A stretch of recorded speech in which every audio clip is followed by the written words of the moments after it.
Est-ce que tu connais la différence entre un business qui fait beaucoup d'argent et sûrement toi qui regarde cette vidéo qui a du mal à faire une seule vente? La différence est toute simple, c'est pas dans le véhicule employé, c'est pas dans le process, c'est pas parce que les gens sont meilleurs que toi, c'est juste qu'ils font quelque chose que tu ne vois pas et pourtant qui te coûte beaucoup d'argent au quotidien. Alors, je pense que tu l'as vu dans le titre, on va parler d'un sujet qui est très important mais qui est souvent sous-estimé par beaucoup de personnes parce que c'est pas sexy, c'est ton avatar client. J'accompagne de plus en plus de personnes en one-to-one et je le vois que le problème principal, c'est pas leur offre, c'est pas leur façon de vendre, c'est qu'ils ne savent pas à qui ils s'adressent. Et c'est super important.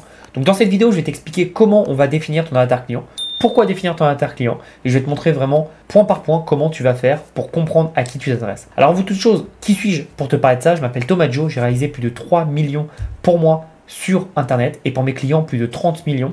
Donc je sais de quoi je parle et je peux t'assurer que je sais reconnaître la différence entre un très bon produit qui s'adresse à un bon client et quelqu'un qui patauge dans ses résultats parce qu'il ne sait pas à qui s'adresse. C'est très important et plus tu sais à qui tu t'adresseras, plus tu vendras mieux. Et avant d'aller plus loin, je vais te donner un adage, mais admettons que tu es un serveur dans un restaurant et que tu ne sais pas ce que les gens aiment. Tu vas peut-être proposer un sandwich avec du poisson à quelqu'un. Mais cette personne n'aime pas le poisson. Et pourtant, tu vas dire non, mais je t'assure, le sandwich est trop bon, c'est un de nos meilleurs, c'est un de nos best-sellers, etc. Mais la personne n'aime pas ça. Elle ne veut pas ça. Mais pourtant, tu vas forcer à essayer de lui vendre quelque chose qu'il ne veut pas. Et c'est pour ça qu'en fait, beaucoup de personnes disent moi, j'aime pas vendre. Oui, parce que quand tu vends à des personnes qui ne sont pas intéressées, tu dois forcer. Et c'est pas naturel et c'est pas confortable et personne n'aime. Alors qu'à l'inverse, imaginons que tu as fait l'exercice d'un bon serveur et que tu as dit bonjour, est-ce que vous avez peut-être des préférences, des allergies? Comment je peux vous orienter? Et la personne disait bah moi voilà, je suis fan de steak. Écoute, ça tombe bien, on a un sandwich au steak avec du fromage qui est exceptionnel. C'est le meilleur de la région, tout le monde l'adore. Et si vous êtes fan de steak, ça va vous faire plaisir. Forcément, l'échange entre les deux personnes va être totalement différent parce qu'on sait à qui il s'en adresse, on sait ce qu'il aime et on sait donc comment lui vendre quelque chose qu'il aime. Et donc là, en fait, on n'est plus dans une dimension de vente où on va forcer la vente, on est dans une dimension de tu as quelque chose que tu aimes, moi j'ai quelque chose qui peut te satisfaire, donc je te propose. Et en fait, c'est pas de la vente parce que ça se fait naturellement. La personne, si elle est fan de viande, elle va se dire mais bah oui, j'ai envie de ça. C'est génial. Et donc en fait, c'est ça l'importance de connaître son avatar. Et donc avant d'aller plus loin, je vais t'expliquer pourquoi tu dois clairement définir ton avatar. Premièrement, ça va te permettre de, comme je te l'ai montré dans cet exemple, de communiquer aux bonnes personnes. C'est tellement plus simple de vendre quand tu sais à qui tu t'adresses. Et le problème aujourd'hui dans le business et sur internet en général, c'est que beaucoup de personnes ne savent pas à qui ils vendent. Et non, dire je veux cibler les femmes de 18 à 55 ans, ce n'est pas un avatar client. Tu vises au pif et t'essayes d'avoir des clients. Mais encore une fois, si tu parles à tout le monde, tu ne parles à personne. Il vaut mieux que tu me dises voilà, moi Thomas, moi je cible les gens qui ont 30 à 35 ans et qui aiment la viande et qui sont des hommes par exemple et qui habitent à Paris. Tu vois, c'est ultra précis.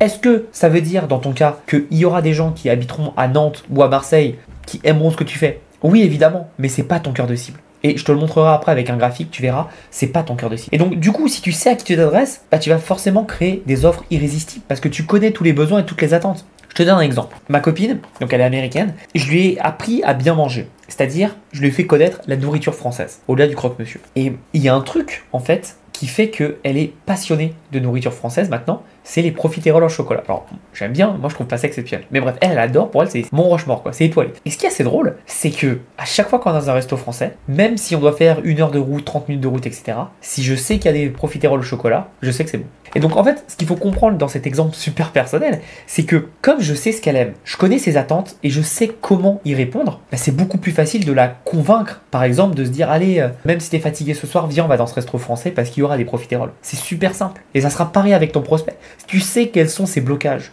et qu'est-ce qu'il attend de toi, bah forcément, ce sera plus facile de lui donner. Également, ça va te faire économiser beaucoup d'argent et évidemment du temps en ciblant précisément qui tu veux. Si admettons demain, je veux apprendre les personnes qui viennent d'avoir des enfants, donc des femmes qui viennent d'avoir des enfants, à perdre leur ventre de grossesse, bah c'est plus facile de cibler par exemple sur Facebook des personnes qui viennent d'avoir des enfants que des personnes qui sont des femmes de 25 à 35 ans mais je sais pas si elles ont des enfants ou pas. Facebook va pas montrer tes pubs aux personnes qui n'ont pas des enfants et Facebook ne va pas montrer tes pubs aux personnes qui ne viennent pas d'avoir des enfants. Je dis Facebook mais ça peut être toutes les régies publicitaires évidemment. Donc forcément tu gagnes du temps parce que t'as pas à avoir des leads qui vont prendre ton temps, qui vont dire ah mais est-ce que c'est fait pour moi, etc. Tu gagnes de l'argent parce que tu ne dépenses pas pour montrer aux mauvaises personnes et donc forcément ton business est plus rentable et tu travailles moins. Donc c'est du gagnant-gagnant.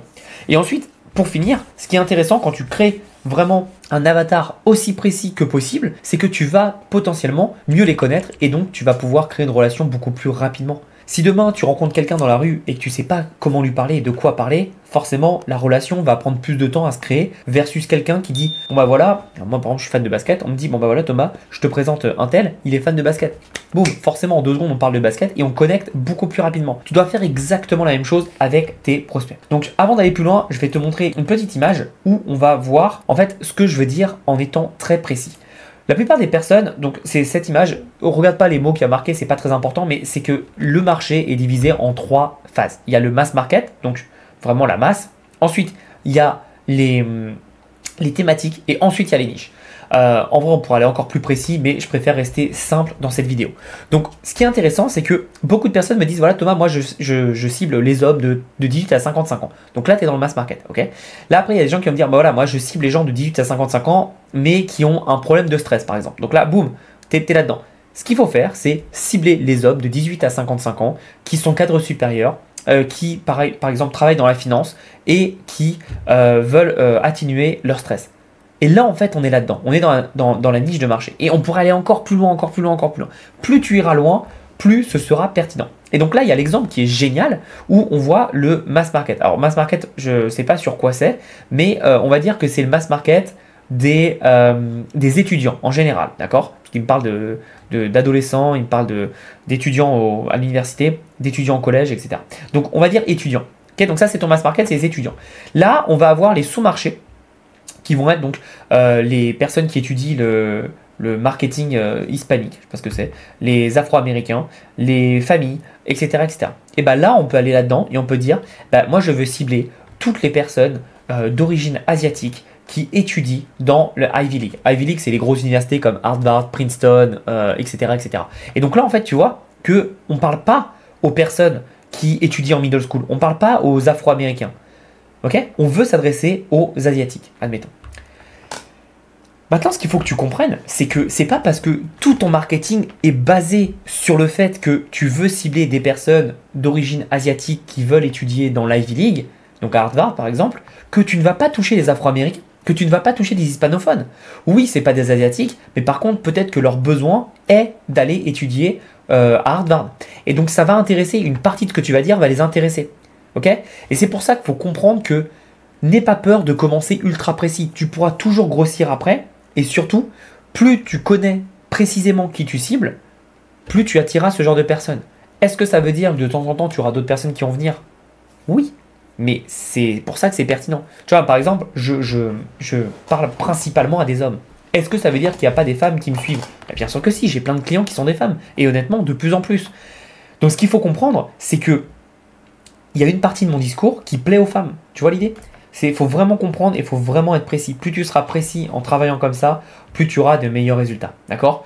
Donc, on va revenir maintenant sur la suite. C'est, eh bien, une fois qu'on a dit ça, très bien Thomas, mais comment on va tout simplement identifier et créer son avatar client? Alors, c'est la partie où je te disais, c'est chiant. Personne n'aime faire ça. C'est ce que j'appelle un peu les devoirs, les homework, mais c'est tellement puissant. Une fois que tu as fait ça, il faut que tu passes vraiment beaucoup de temps à faire ça, mais une fois que tu l'as fait, c'est le plus important. Donc évidemment, on va commencer par analyser les données démographiques, âge, sexe, revenus, où est-ce qu'il habite. Le plus important, c'est, on va dire, la base. Ensuite, tu vas définir clairement ses objectifs, ses désirs, ses douleurs et ses frustrations. Donc, qu'est-ce qu'il veut atteindre dans ta thématique? Quel est son but final après avoir atteint ça? Aujourd'hui, quelles sont ses douleurs? Quelles sont ses frustrations? Donc par exemple, l'objectif de nos mères de famille qui viennent juste d'accoucher, ça peut être, elles ne se sentent pas bien dans leur peau parce qu'elles ont tout simplement le ventre d'après-grossesse. D'accord. Donc quel est l'objectif? Perdre ce ventre d'après-grossesse. Quel est ce désir? C'est retrouver un attrait pour son propre corps, se sentir bien dans sa peau, se sentir avec plein d'énergie et comprendre en fait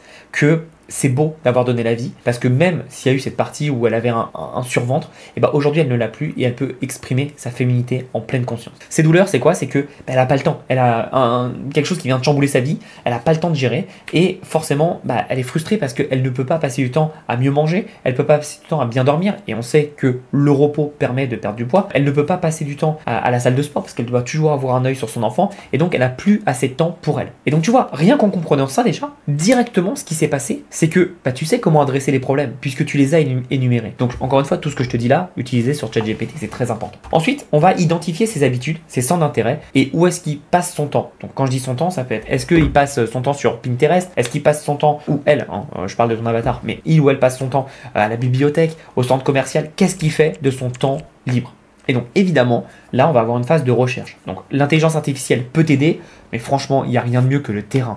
Va dans des groupes Facebook avec les mêmes cibles de gens que tu veux prendre et tu vas voir, les gens parlent, tu vas sur leur profil Facebook, etc. Tu regardes, tu te nourris de ce qui se passe. C'est très très long, c'est très très long. Mais je peux t'assurer le nombre de personnes qui ont changé leur business en faisant ça. Tu prends 100 personnes et tu scrapes tout leur compte Facebook. Donc, qu'est-ce que ça veut dire? Tu copies-colles tout et tu mets ça dans des fichiers. Et après, tu donneras tout ça à ChatGPT qui te fera un très très beau résumé. Mais plus tu feras ça, plus tu auras de personnes qui seront précises et tu sauras comment les cibler. Et donc derrière, comprends le langage. Je connais beaucoup de personnes, de jeunes qui se lancent dans le marketing et ils parlent mais un peu ghetto. Genre ils disent wesh, vas-y. Et ça marche pas. Si tu t'adresses à des gens qui ont 50 ans, ça va les rebuter. Donc tu dois comprendre le langage de ta thématique. Il y a, on va dire, des expressions qui sont utilisées dans ta thématique. Si aujourd'hui tu arrives avec un langage différent et que tu ne sauras pas comment communiquer avec ton audience, ça va être très compliqué.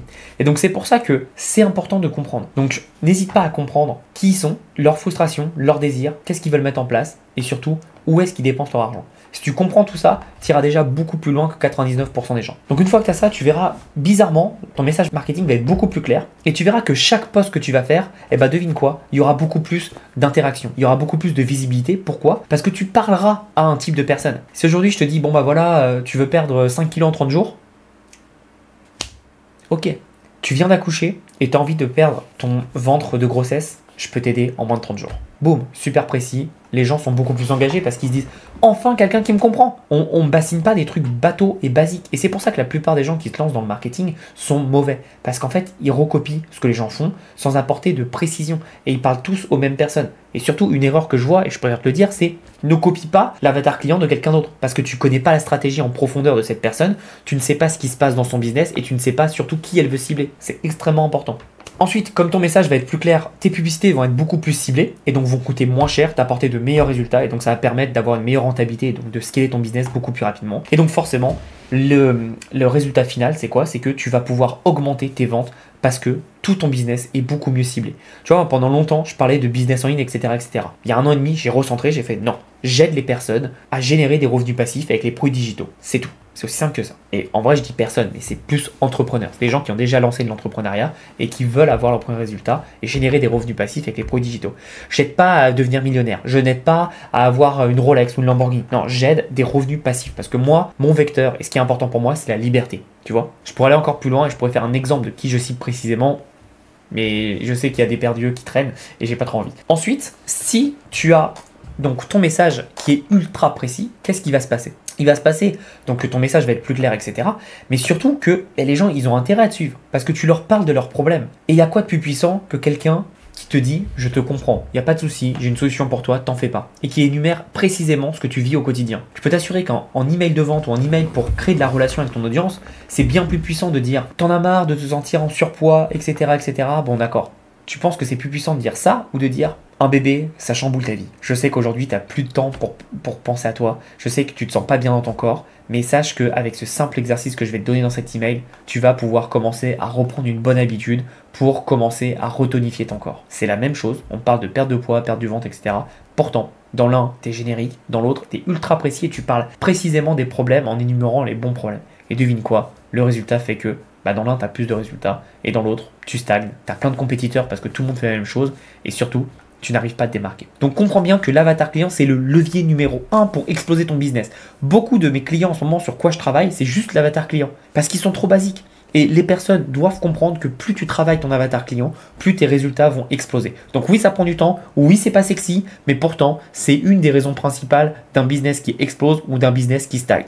À toi de choisir ce que tu veux. Si tu n'es pas abonné à la chaîne, n'hésite pas à le faire, à me mettre un pouce bleu aussi pour référencer la vidéo. Je pense que cette vidéo peut aider beaucoup d'entrepreneurs à se démarquer et à comprendre comment on peut développer son business. Donc n'hésite pas à faire ça s'il te plaît. Et tu verras en description, je t'ai mis des liens qui peuvent vraiment t'aider si aujourd'hui tu es bloqué dans ton business, notamment Bestseller Maker qui est mon premier produit pour faire, comme son indique, des best-sellers. C'est des produits qui se vendent à l'appel comme des petits pains. Donc je t'apprends ça. Et de deux, c'est le Bootcamp 30 jours où je t'explique comment générer tes premiers revenus en 30 jours. Et donc évidemment on parle de la niche, évidemment on parle de la création de produits, on parle de tout. Donc si tu veux lancer et avoir tes premiers résultats en moins de 30 jours, le lien est dans l'inscription. Merci encore d'être jusque là. Dis-le moi en commentaire, mets-moi un petit dinosaure si t'es encore là. J'aime bien les dinosaures. Donc mets-moi un petit dinosaure pour me dire si t'es encore là. Et j'espère que cette vidéo t'a été utile. À très vite.